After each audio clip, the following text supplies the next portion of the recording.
This is Good Morning Indiana, working for you. Time right now is 4:27 here on your Monday morning. We want to thank you for starting your day early with us here at RTV6. I'm Lauren Casey. And I'm Meredith Barrick. We begin with a story we've been following for months now, the search for baby Amaya. Where is she, and is she still alive? Those are just some of the answers and questions that they want answers to those questions, including her own mother. Yeah, and what you're looking at right now is video from over the weekend where people got a little fired up there on the west side outside of the home where she was last seen. As Meredith said, people are wanting answers. We know the last time she was seen was back in March, and still we checked in with police and they have no new updates in this case. So we'll continue to keep you updated as we learn more. A lot of people in the community concerned about that little girl. Now, another story we are following, Aaron Lish is going to be looking at the opioid crisis and how it impacts teenagers. And there's signs that officials want you to look for in your own teenager, things that if you're a parent, you may not be up on this type of stuff. So it's really important that we see this. Yeah, she's going to take a look at a very hands-on and interactive experience that parents can take part in to see if your child is maybe hiding drugs somewhere in your home. A really important story for all parents and families to see. We do want to bring in Todd Clausen because yesterday, Todd, we were grilling out. The rain moved in, and we have some good news for the week ahead. You know, and that was welcomed rain, not only because we need the rain, but that was also the front that's bringing us relief finally from this heat. You can tell it already when you walk out the door this morning. That is much cooler and much less humid as well. 70 right now in Logansport, 71 in Bloomington. A little bit of cloud cover out there, and it's not completely out of the question this morning as that front continues to work further and further south, that there could be a spot sprinkle or two, but nothing major here across the area. No heavy downpours. But overall today, the clouds will thin for some sunshine here this afternoon. Look at that temperature, though. 79 degrees. That is a big difference. And we're going to have a bit of a north wind, so that's going to help to dry us out as well. And really, throughout this entire week, I think you're going to like the forecast. As bad as the last 4 days were with all that heat and humidity, we'll make up for it here this week with lower humidity, lots of sunshine, and cooler temperatures as well. All right, Todd, thank you. And finally, we have Hiring Hoosiers today, and we are going to take a trip to a local company called Thomas & Skinner. Now, you may have never heard of them, but chances are that you've used a product, you've sat on an airplane with their products. Their magnets that they make are in a lot of items. So we're going to take you inside there and what they're doing to try to attract more employees. We'll have that story coming up, plus plenty of news, weather, and traffic to kick off your Monday. This is Good Morning Indiana, working for you. What happened to baby Amaya? It has been months since she disappeared. Now the family is taking that question to the place where she was last seen. Plus, dozens of residents in a Muncie apartment building are without power this morning. What city officials say is leaving everyone in the dark. And a new phone scam could drain your bank account. We're working for you with the important message one store clerk wants you to hear.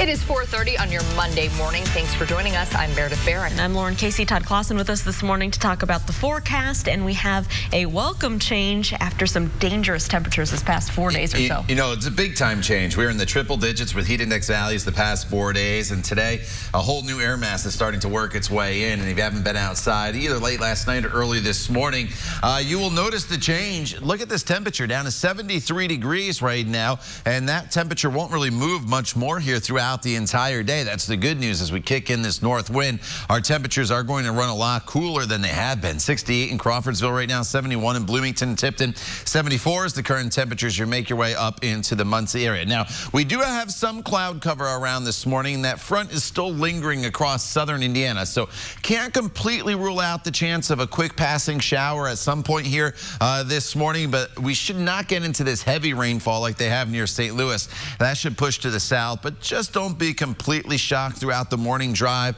or into the middle half of the morning if there's a quick passing shower in your neighborhood, but it should be very, very light, and that is just about it. And then once that front gets a little further to the south this afternoon, that's when we are going to really see things improve. So we'll keep the clouds around through about the noon hour, and then eventually mostly sunny this afternoon. But look at these temperatures. Instead of being in the 90s with heat index values in the triple digits, 75 degrees by the noon hour, with our high temperature eventually getting getting up to 78 degrees. The humidity remains low as well. So it's the start of a pretty comfortable week weather-wise. We'll talk more about your 7-day coming up in just a few minutes. But right now at 4:32, let's get a first look at traffic on this Monday morning. All right, Todd, thank you so much. Here's a live look right now at I-65 in the South Split. You can see traffic in this area is traveling up to speed.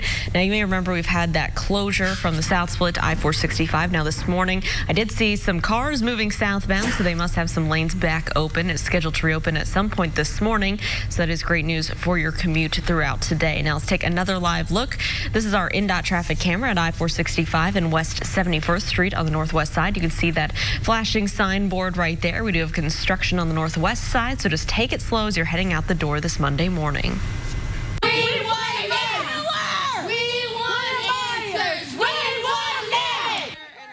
Tense moments in a West Side neighborhood outside of the home where police say Amaya Robertson was last seen alive. The now 1-year-old baby was last seen alive in March, according to police. On Sunday, demonstrators lined the sidewalk outside of Amaya's babysitter's home.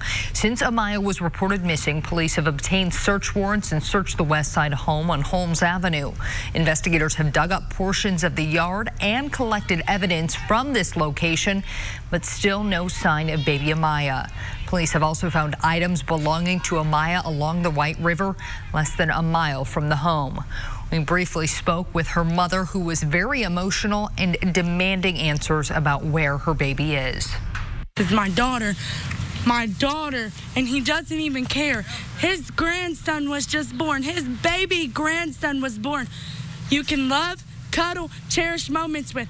I can't do that with my baby no more. I can't love her.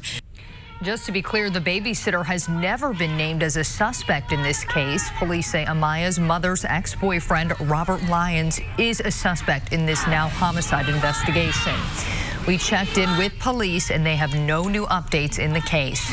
If you know anything about where baby Amaya could be, please call Crime Stoppers at 317-262-TIPS. At 4:34, a warning from Call 6 Investigates about a phone scam that could empty your bank account. Scammers have started spoofing phone numbers that look on your caller ID like they're from a local business, even the power company. That's what happened to a manager of a clothing store on Washington Street. He says the person at the other end of the line identified themselves as an IPL employee, and that person threatened to shut down the store's power if he didn't pay up. I said, well, let me stop you there. We got this call a couple months ago. I called IPL. IPL said, no, we do not call customers to tell them we're going to shut their power off. And then click, she just hung up on me.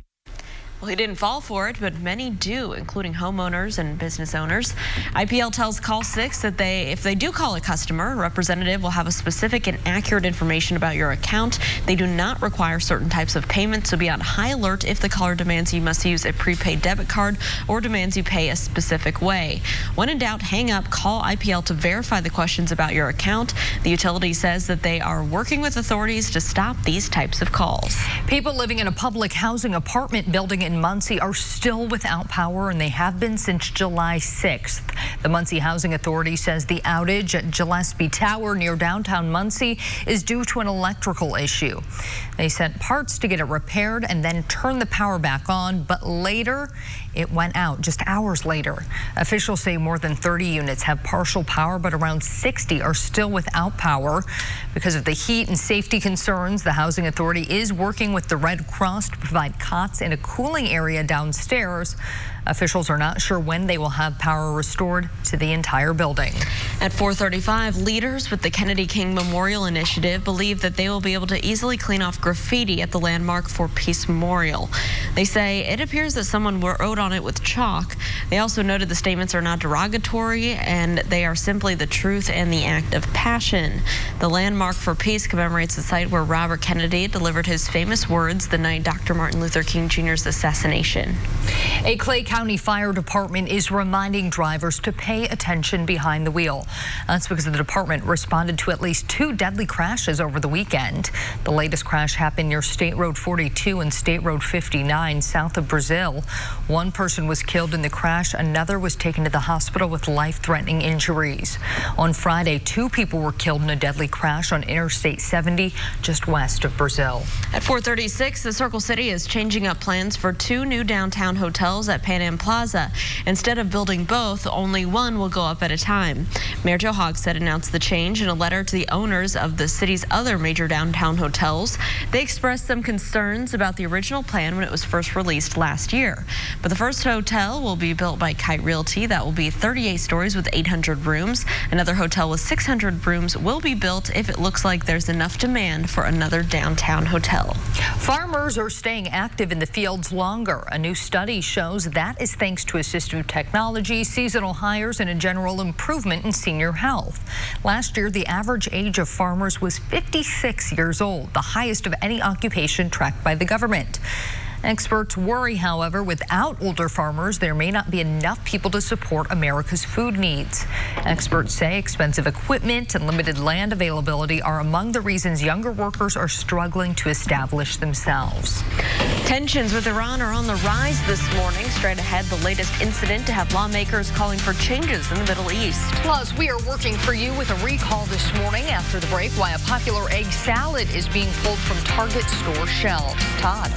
And a front is working its way through the area, and this is going to usher in some beautiful weather for much of this week. We just have to get through a little bit of cloudiness and the chance of a shower here this morning. We'll talk all about it coming up in your Storm Team 6 forecast.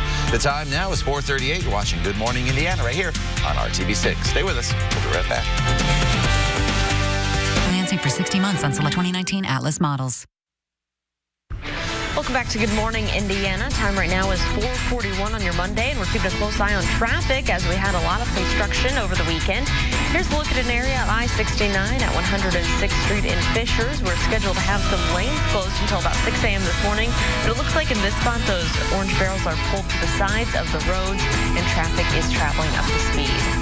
The vote to replace British Prime Minister Theresa May is almost over. Voting by the Conservative Party's 160,000 members to choose May's successor ends today.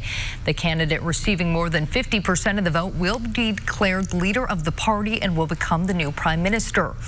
The winner is either Boris Johnson or Jeremy Hunt and is expected to be announced tomorrow. Pakistani Prime Minister Imran Khan is in Washington, D.C., where he will meet with President Trump. The White House invitation comes as the administration looks to finalize negotiations with the Taliban to end the nearly two-decade war in Afghanistan. Pakistan is considered to be key in those efforts.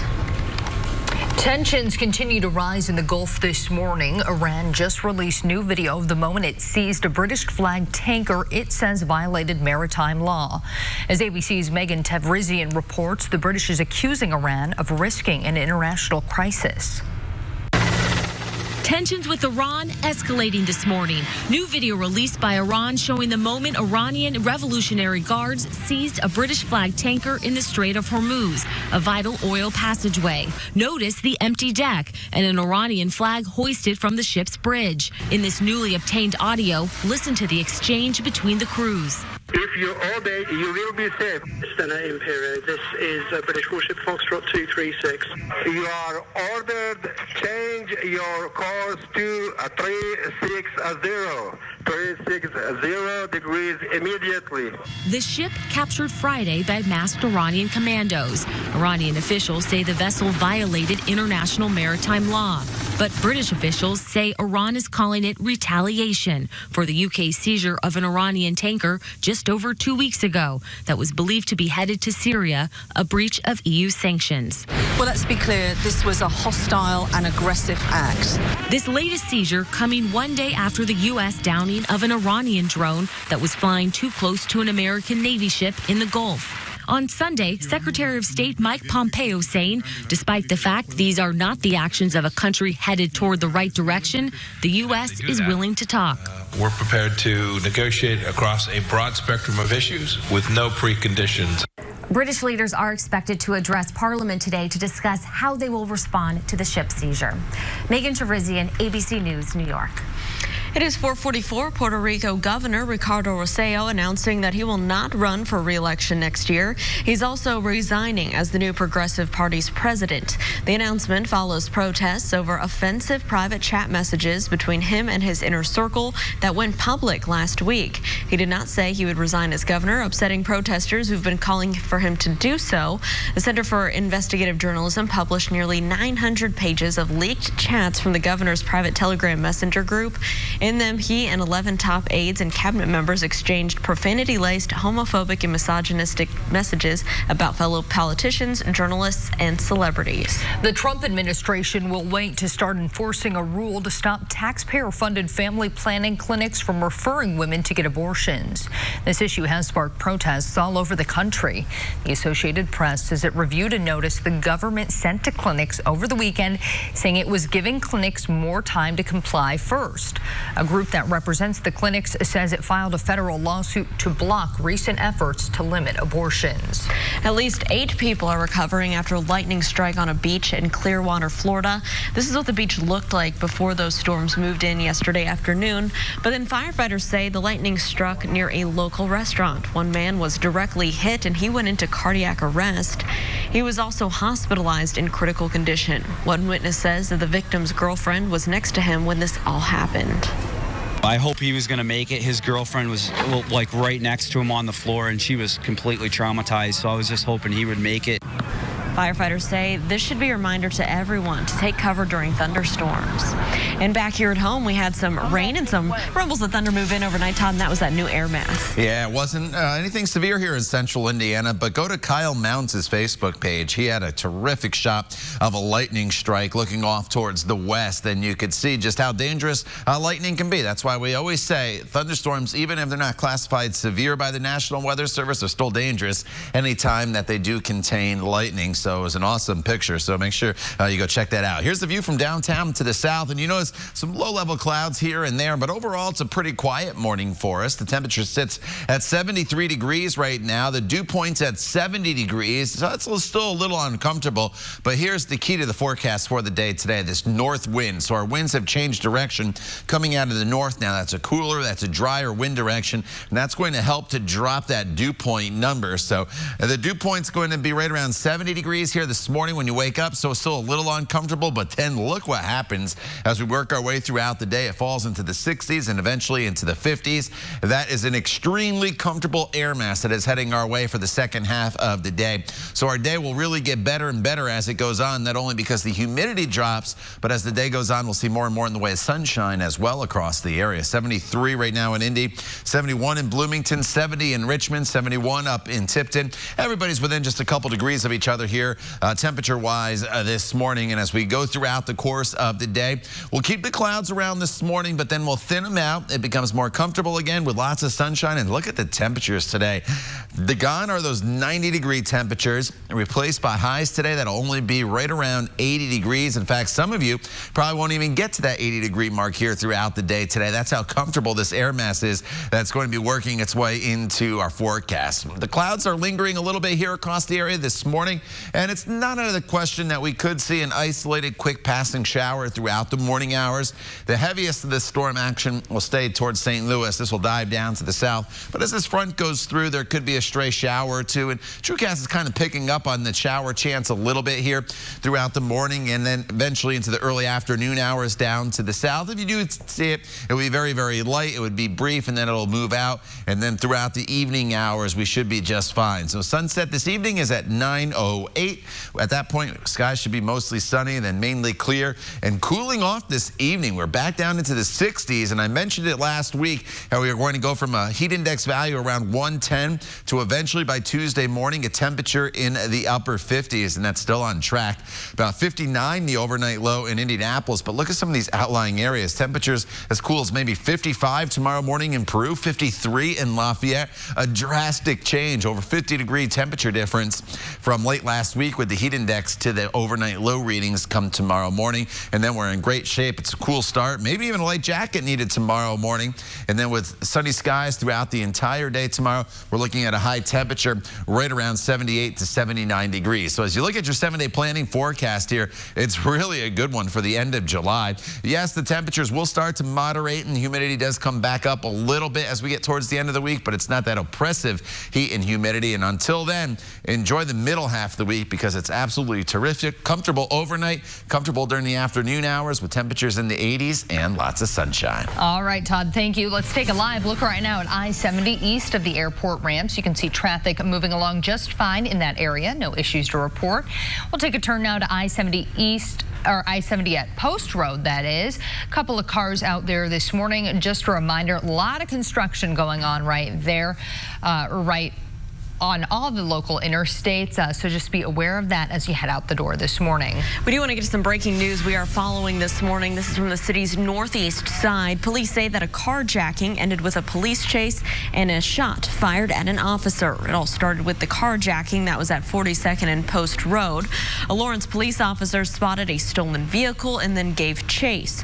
During that pursuit, at least one person in the car fired a shot at the officer. No one was hit and the officers did not return fire. Eventually, the driver of the stolen car crashed at the intersection of Lennington and Irwin. Police were able to take all 3 people inside that car into custody. Check your fridge. There's a recall you need to know about. Target is recalling some of their salads and sandwiches. The FDA says they're worried about listeria contamination from Archer Farms brand products made by Elevation Foods. Officials at Elevation Foods say they found a problem after testing some egg salad. Now they're trying to figure out where it came from. The company says Archer Farms egg salad and deviled egg sandwiches made on June 18th are impacted. No one has gotten sick yet, but listeria bacteria can be serious and even deadly for some people, including kids. If you have any of the recalled food, you can take it back to where you bought it for a refund. A Tennessee businessman is filling his yard with life-size dinosaurs. Just after the break, the reason behind this on display. And an Indiana veteran and business owner targeted not once but twice by thieves. You might be able to help prevent it from happening again. Coming up at 5 o'clock, the surveillance video he wants you to see. But first, I'm Vinny Politan. Today on Court TV, Florida versus Grant Amato. Grant Amato is charged in the deaths of his mother, father, and his brother. It's a death penalty case. The alleged motive, his obsession with a webcam girl from Bulgaria. We're live in Sanford today with Florida versus Amato. And don't forget, you can watch Court TV live on your mobile device by visiting CourtTV.com. Stay with us. Good Morning, Indiana. We'll be right back after the break. Sponsored by Citizens Energy Group. Welcome back. We are getting a look at a new shark species that emits light. The National Oceanic and Atmospheric Administration says the newly discovered species is a tiny subset of sharks dubbed the American pocket shark. The sharks are described as species of kite fin fish that have a light-emitting pocket organ near its front fins. Researchers say only 2 pocket sharks have ever been captured. One was caught in the Gulf of Mexico in February of 2010. The other discovered in 1979 in the eastern Pacific Ocean. Wow. Interesting. Well, Tennessee's version of Jurassic Park, thankfully these guys don't bite. A homeowner adding some interesting yard art. Take a look at this. The creatures are full size and they're placed all over the property. The home is in the town of Bellevue outside of Nashville. It's owned by George Bodecker, the founder of Crocs Shoe Company. His executive assistant says that there are a total of 4 dinosaurs on the property and it's attracting some attention, but neighbors say that they don't mind. I think it's a wonderful addition to the Bellevue area. It's a fun little place for people to come take pictures with their kids and just look at them. They're fun. Bodecker's executive assistant again says that her boss is doing this just to make people happy. Must have a little bit of money and a little bit of time on his hands. Yeah, it wouldn't be my choice for what I would display in my yard. I'm glad the neighbors are good spirits about it. Yes, yes. Oh, doesn't hurt anybody though, so I'm fine with it. Yeah. All right, outside. Yeah, let's hope they don't come to life. Yeah, I think you're all right. It's not like Night at the Museum or anything like that. So, all right, outside right now, we are dealing with some clouds around still and can't rule out the chance of a spot shower this morning as the front continues to work through. But the overall trend today will be for the clouds to decrease. Then the rest of the week is terrific. Low humidity, overnight lows right around 60 degrees, highs in the 80s with mostly sunny skies, low humidity. Eventually, some heat does build back in as we get closer to the weekend, but overall much better than what we went through last week. The time now is 4:57. Stay with us. We'll be right back.